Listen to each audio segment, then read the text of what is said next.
Why, hello there YouTube and welcome to a Who review. I am Davros and I'm a Whovian, and today I review Doctor Who, The Edge of Destruction.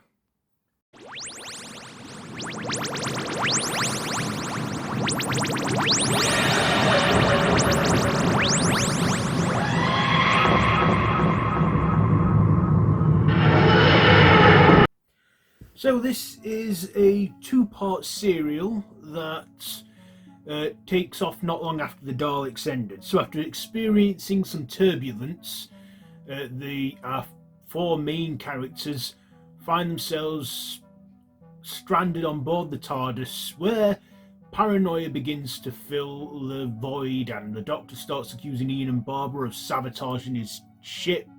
Susan starts to feel a sense of paranoia, and they get the feeling that it's something on board.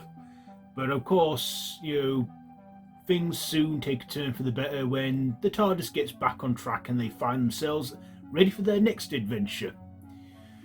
So, what did I like about this one? Well, this was the first ever bottled episode, or bottled story of Doctor Who. You see, after them spending a lot of the budget on An Unearthly Child and the Daleks, they needed something a bit cheap. So they, used the set of the TARDIS and our four main leads to give us two episodes that are 25 minutes each, giving it a round up to 50 minutes, where we see our four main characters, with on the TARDIS, and of course they are completely reliant on the studio set. So I liked that, that this was a bottled episode that kind of worked. I mean, yeah, it was a little boring at the start, and there weren't much going on, but given what we know about budgetary reasons, it makes sense that they did something a bit, cheap and a bit, not too expensive. So, I like that they worked their way around that. This was also the first proper serial of 1964, and still within the first season. You see, we had An Unearthly Child in 1963, and the Daleks started in December of 63 and went out into January of 64. So this one was like the first one within 1964. I thought, the cast were good, how they built that sense of paranoia.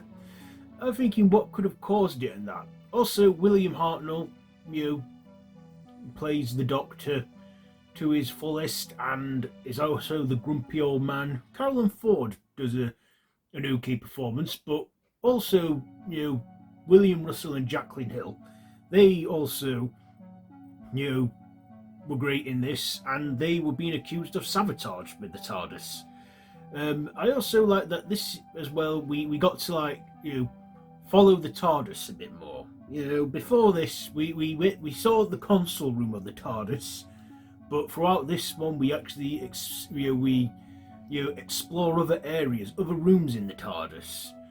So we focus on that, and they made what they work. Not a lot of special effects went into this one, because as I said, it was a bottled episode. But what effects they did have, I guess, were like the TARDIS. There was also the soundtrack, the score, as well with this, and some unnervingness with the Doctor. But like I say, I feel part 2 of this one, the Brink of Destruction, Brink of Disaster, was a bit better than part 1 and stuff. And then it would go on into the next serial, Marco Polo, which is lost to time, and the audio remains. Will they reconstruct that one? Will they ever find it? Who knows? But yeah, Doctor Who, The Edge of Destruction.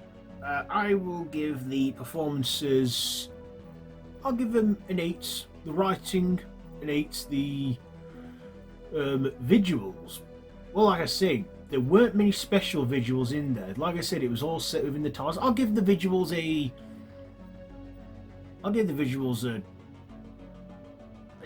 8. My personal, I'll give it a 7. So there you go. There is my Who review for Doctor Who, The Edge of Destruction. Have you seen this one? Do you think it's underrated? Do you think it's, a misunderstood gem of its original run? Let me know down in the comments below, and if you like this video, be sure to give it a big thumbs up, share with your friends, and feel free to subscribe to the channel if you haven't already, and hit that notification bell. I have been Davros the Whovian, and this has been a Who Review. So, until next time, run for your life.